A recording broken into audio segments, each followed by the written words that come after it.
Coming to you with a real quick video tutorial on this Bose Lifestyle 38. Got the unit in. Complaint was after about 10-15 minutes of being on, you would hear loud noise coming from the unit. It was pulled apart, diagnosed as a bad hard drive. Of course, I replaced the hard drive with the exact same model after installing it in the unit. It did not power up. It came up with a Bose Lifestyle error 8 something, I don't remember exactly. So that led me to believe that the operating system for this, or the controller, or whatever you want to call it, for this unit was held on the hard drive. So I had to extract the information off the old one and of course put it on a new one. I did take the new hard drive, format it, and copy the information over directly onto the drive. That didn't work at all. That led me to believe that maybe the system itself didn't recognize the format of the hard drive.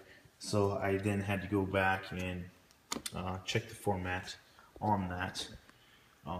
That format on that hard drive was FAT32. Of course, Windows Vista, which is the one that I'm using for my work computer, doesn't allow you to format a 40 gig hard drive in a FAT32 format. You would probably have to download some third-party software to download or to format the hard drive in FAT32 that large of a size. So what I ended up having to do was, and I'll show you real quick, is basically copy the hard drive over the exact same way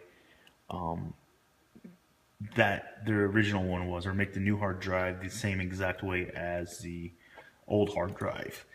To figure that out, I went into the control panel, administrative tools, computer management. We'll go ahead and click yes on that one, or we'll continue. Give it a second to open up. Disk management, and then right here is that drive.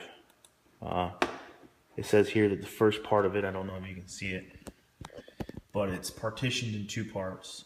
The first part of it's 30 gigs, and it's formatted in a FAT32, and the second half of it's 8 gigs, which is just in the raw format. It's not partitioned to anything. It's not in TFS or anything like that, or FAT32. It's just raw. So what I ended up doing is I ended up taking the new hard drive, putting it in here, formatting it, or dividing it up, partitioning it into two separate sections, excuse me.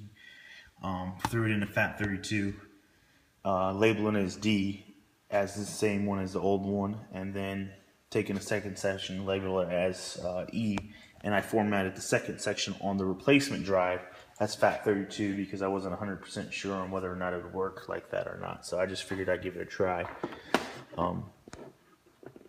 And then all I did was basically go to the control panel, opened up the D drive on the old drive, and copied all this data over to the new drive.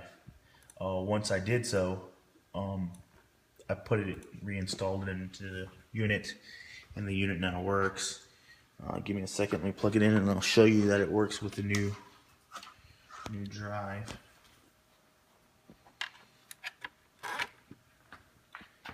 Let's see if I can find the remote for this bad boy.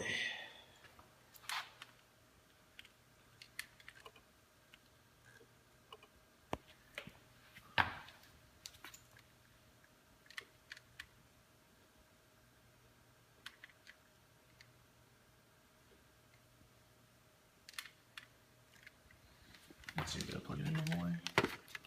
Oh, let's see. There we go.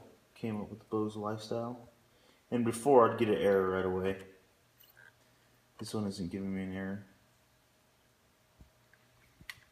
I might look into figuring out why the display is kind of dim. But for the time being, there you have it. I don't know if you can see it, but it says auxiliary on it, and I no longer have an error.